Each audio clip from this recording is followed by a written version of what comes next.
देखो बेटा, इंटर के लिहाज से और एप्टीट्यूड दोनों के लिहाज से टॉपिक है सोडियम कार्बोनेट की प्रिपरेशन, पूरा उसका जो प्रोसेस है, ठीक है।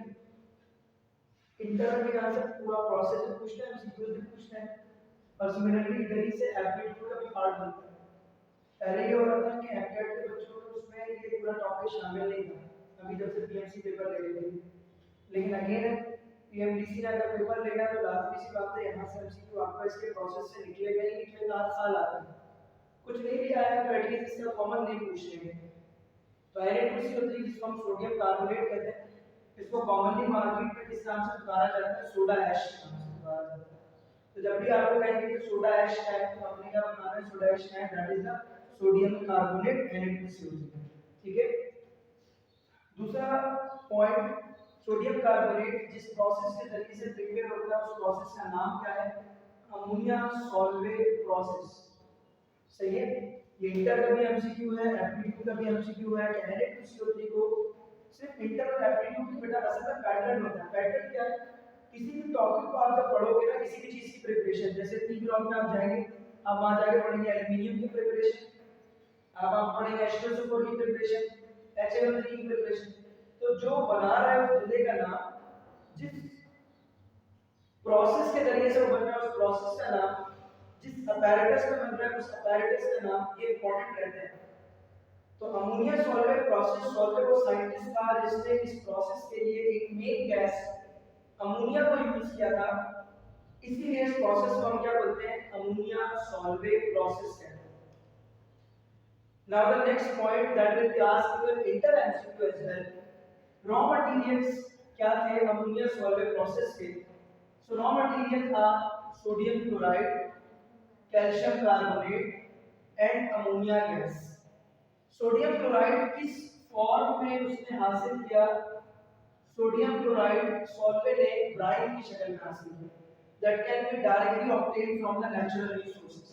सही है, हम समंदर के पानी से ब्राइन को हासिल कर सकते हैं। लास्ट टाइम मैंने ब्राइन की डेफिनेशन बताई थी। What is brine? NaCl का ऐसा सैचुरेटेड सॉल्यूशन जिसकी कंसंट्रेशन 28% बाय मास हो, मतलब 28 मास बाय मास। अगर किसी NaCl सॉल्यूशन की कंसंट्रेशन है तो उस सैचुरेटेड NaCl सॉल्यूशन को हम क्या बोलेंगे कि वो क्या चीज है बेटा? ब्राइन है। अब इसका भी मतलब मैंने आपको बताया था कि 28% बाय मास का मतलब क्या होता है? इसका मतलब ये है कि आपके पास 100 ग्राम NaCl का सॉल्यूशन है, सही है। तो इस 100 ग्राम NaCl सॉल्यूशन में 28 ग्राम आपने क्या डाला है बेटा? NaCl, और 100 में से 28 निकालो तो आपके पास बचता है 72 ग्राम। तो 72 ग्राम यहाँ पर क्या मौजूद है बेटा? वाटर मौजूद है। तो दोनों को मिलाकर टोटल कितना मास हो गया? 100 ग्राम। सो 100 ग्राम NaCl सॉल्यूशन। तो इस NaCl सॉल्यूशन की कंसंट्रेशन क्या होगी बेटा? 28% वेट बाय वेट या 28% मास बाय मास, या वेट बाय वेट उसको लिखेंगे, मास बाय मास मैंने लिख दिया। 28% बाय मास उतारेंगे और लिखेंगे तो 28% लिखेंगे या फिर 28 वेट बाय वेट लिख देंगे, सही है। NaCl कहां से आ रहा है? ब्राइन से आ रहा है। कैल्शियम कार्बोनेट क्यों यूज किया है? मेनली तौर पर कैल्शियम कार्बोनेट को जब हम हीट करेंगे तो कैल्शियम कार्बोनेट को हीट करने से दो चीजें बनेंगी, कैल्शियम ऑक्साइड और कार्बन डाइऑक्साइड।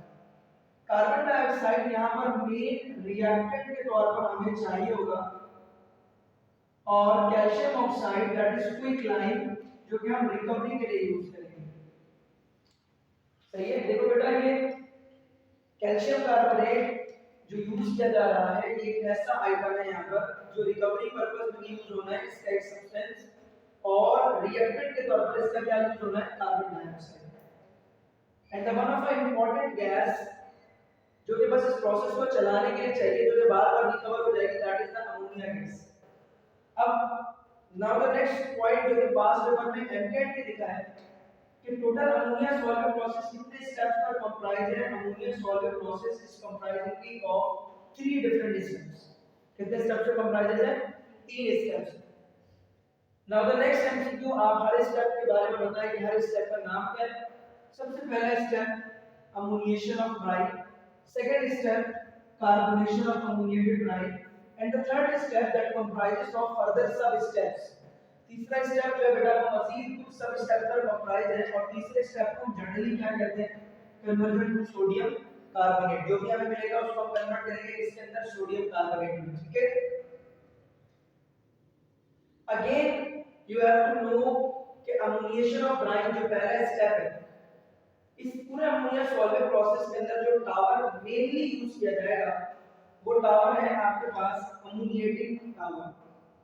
सही है, कौन सा टावर है, ammoniating tower. They can be asked in MCQ, जो कि मुख्तलिफ प्रैक्टिस बुक्स में आपको नजर आएगा कि भाई अमोनिएशन ऑफ ब्राइन करवाने के लिए जिस टावर को यूज किया जाएगा उस टावर का नाम क्या है, that tower is called ammoniating tower.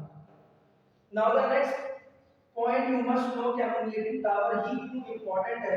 एक तो इसको अमोनिएटिंग टावर इसलिए कहते हैं क्योंकि इसमें अमोनिएशन होती है। देखो बेटा, बायोलॉजी के स्टूडेंट्स इस बात को बहुत बेहतर तरीके से जानते हैं होमोस्टेसिस पढ़ने के बाद कि अमोनिया वो गैस है जो कि पानी में हाईली सॉल्युबल होती है, बहुत ज्यादा इजीली पानी में बहुत ज्यादा अमाउंट इसका खुद ब खुद विदाउट एनी एनर्जी क्या हो सकता है, सॉल्युबल हो सकता है। तो ब्राइन में क्या मौजूद है, तीन चीजें, NaCl और वाटर, बल्कि दो चीजें, NaCl और वाटर, और इसमें तीसरी चीज हम क्या शामिल करने लगे हैं, अमोनिया। तो ब्राइन में पानी मौजूद है, अमोनिया हाईली सॉल्युबल हो जाएगा। तो अमोनिएशन ऑफ ब्राइन के दौरान हम अमोनिया ऐड करने वाले हैं इसके अंदर ब्राइन सॉल्यूशन में। तो इस टावर के ऊपर से क्या डाला जाएगा, ब्राइन सॉल्यूशन डाला जाएगा और अमोनिया गैस डाली जाएगी। अब अमोनिया गैस के जो बबल्स है वो बड़े बड़े, मतलब ज्यादा से ज्यादा धुआं हमने उस टावर के अंदर डाला है। वेफर प्लेट से क्या क्या होगा, उसके बीच में सुराख सुराख सुराख होगा, मतलब समझो छत है उसमें मुख्तलिफ सुराख मौजूद है। तो नीचे से हम अच्छा खासा धुआं अगर यहाँ से भेजेंगे तो सुराखों से धुआं निकलना शुरू होगा, तो एक larger gas bubble smaller bubbles में तब्दील हो जाएगी। और आपको पता है chapter number 8 first year chemistry का पढ़ के आए, वहां पे पढ़ा था कि सरफेस एरिया बढ़ाने से रेट ऑफ रिएक्शन क्या हो जाता है, बढ़ जाता है, आसानी से रिएक्शन होता है। सिमिलरली पानी ऊपर से जब गिर रहा है तो उसको भी हम फैलाएंगे ताकि उसका भी सरफेस एरिया क्या हो जाए, बढ़ जाए, ताकि रिएक्शन क्या हो सके, आसान हो सके। और ये सारा काम इस टावर के अंदर मौजूद लगी हुई किसका है, बेफर प्लेट्स का, जिनका शेप मशरूम लाइक है। ये एनईटी के पेपर के अंदर पूछा जाता है अक्सर कि अमोनिएटिंग टावर के अंदर बेफर प्लेट्स का क्या रोल है। बेफर प्लेट्स दो काम करते हैं, एक फ्लो ऑफ ब्राइन को कंट्रोल करते हैं। देखो ना, ऊपर से अगर हम ब्राइन को भेजेंगे तो तेजी में सारे का सारा नीचे गिर जाएगा, लेकिन अगर हम बेफर प्लेट्स लगा दे तो ब्राइन को फैला करके गिराएगा। तो एक तरह से वो क्या कर रहा है, वो फ्लो ऑफ ब्राइन को कंट्रोल कर रहा है। और साथ में जो गैसेस नीचे से आ रही है, अभी आप पढ़ोगे अलाउ द प्रॉपर मिक्सिंग, यहां पर हमने लिखा है कि ये अलाउ कर रहे हैं उसको proper mixing of ammonia with the brine solution. Ammonia जो है वो हाईली सॉल्युबल हो जाए, आसानी से मिक्स अप हो जाए किसके अंदर, ब्राइन सॉल्यूशन में। ये रोल किसका है बेटा, बेफर प्लेट्स का।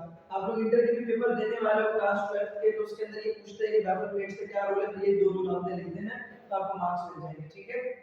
अब आते हैं सेकंड स्टेप।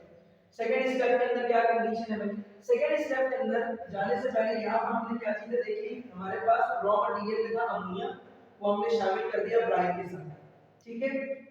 कैल्शियम कार्बोनेट हमारे पास कार्बन डाइऑक्साइड प्रोड्यूस करने के लिए इस्तेमाल होगी, और वो कार्बन डाइऑक्साइड हम इधर सेकंड स्टेप में शामिल करेंगे। तो जो टावर है उस टावर के नीचे से कार्बन डाइऑक्साइड को इंटर किया जाएगा। ये कार्बन डाइऑक्साइड कहां से आ रही है, जो हमने कैल्शियम कार्बोनेट लिया था उसको 200 डिग्री सेंटीग्रेड पर गर्म करेंगे, उससे ये CO2 ऑप्टेन होगी।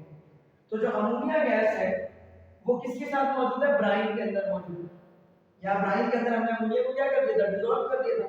मतलब NaCl वाले एक्वस सॉल्यूशन के अंदर अमोनिया क्या हो चुकी है, डिसॉल्व हो चुकी है। मतलब जहां भी अब अमोनिया है वहां वाटर मौजूद है। तो ब्राइन सॉल्यूशन में क्या क्या था आपके पास बेटा, NaCl था, वाटर था और कार्बन डाइऑक्साइड।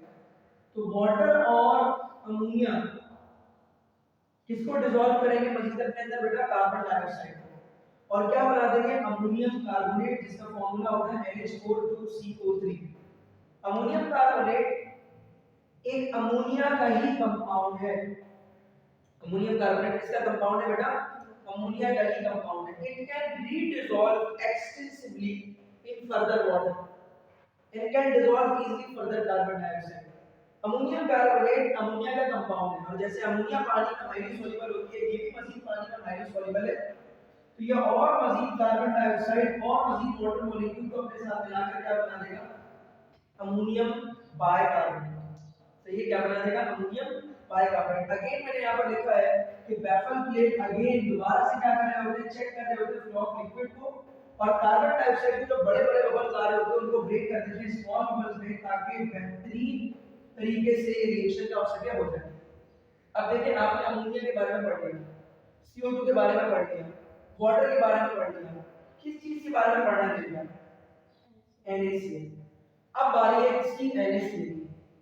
तो ये जो अमोनियम बाइकार्बोनेट NH4HCO3 जिसको हम अमोनियम हाइड्रोजन कार्बोनेट कहते हैं, ये अब इसके साथ मिलेगा बेटा NaCl के साथ, और क्या बना देगा, सोडियम कार्बोनेट Na2CO3, सही है, Na2CO3 और ammonium chloride that is NH4Cl।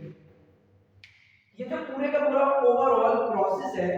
अगर मैं आपसे पूछूं कि प्रोसेस बाय नेचर कैसा है, तो आप कहोगे this process is by nature exothermic.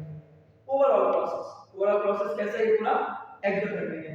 अब देखिए बेटा यहाँ जो ये प्रोसेस एक्सोथर्मिक है, तो इस प्रोसेस के दौरान एक सेकंड यहाँ पर NaCl NH4HCO3 के साथ मिलेगा, तो आपके पास बनेगा बेटा NaHCO3, Na2CO3 नहीं NaHCO3 बनेगा, सोडियम बाइकार्बोनेट मिलेगा। अब ये जो NaHCO3 आपके पास बना है, इसको सही कर लीजिएगा बेटा, यहाँ पर Na2CO3 में लिख देता, यहाँ बनेगा NaHCO3। ये जो NaHCO3 बना बेटा, ये बनता है प्रेसिपिटेट की शक्ल में। किस शक्ल में, प्रेसिपिटेट की शक्ल में। ये जो प्रेसिपिटेट की शक्ल में बना है, इसको अगर हम वहीं पर छोड़ देंगे तो ओवरऑल रिएक्शन कैसा था, एक्सोथर्मिक। जितना भी ये सब्सटेंस बना है प्रेसिपिटेट की शक्ल में, जब टेंपरेचर बढ़ने लगेगा, सही है, हीट एनर्जी बढ़ने लगेगी, तो ये डिसॉल्व हो जाएगा पानी में। हमें तो इसको निकालना है बाहर, डिसॉल्व थोड़ी करना है। तो हम lower part of the tower को, जहां पर ये आपके पास ऑक्टेन होकर मिल रहा होता है, प्रेसिपिटेट नीचे सेटल डाउन हो रहे होते हैं, तो lower part of the tower को ठंडा कर देते हैं, जिसके नतीजे में इसका चांस है कि ये पानी में मजीदार हो सकता है, तो वो चांस खत्म हो जाता है, ये मजीदार पानी में हाल नहीं।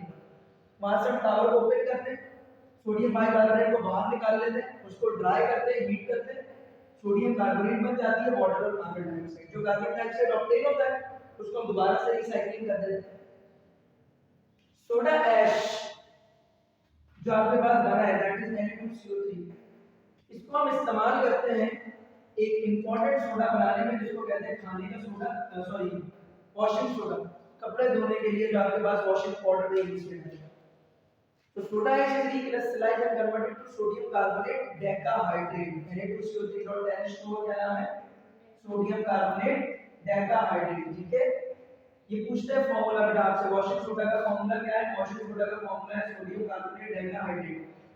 सोडियम कार्बोनेट डेकाहाइड्रेट कैसे हासिल होता है, जब हम सोडा ऐश की रिक्रिस्टलाइजेशन करते हैं। रिक्रिस्टलाइजेशन का मतलब सोडा ऐश लेंगे, पानी में शामिल करेंगे, उसको क्रिस्टलाइजेशन कर देंगे, तो ये रिक्रिस्टलाइजेशन कहलाता है।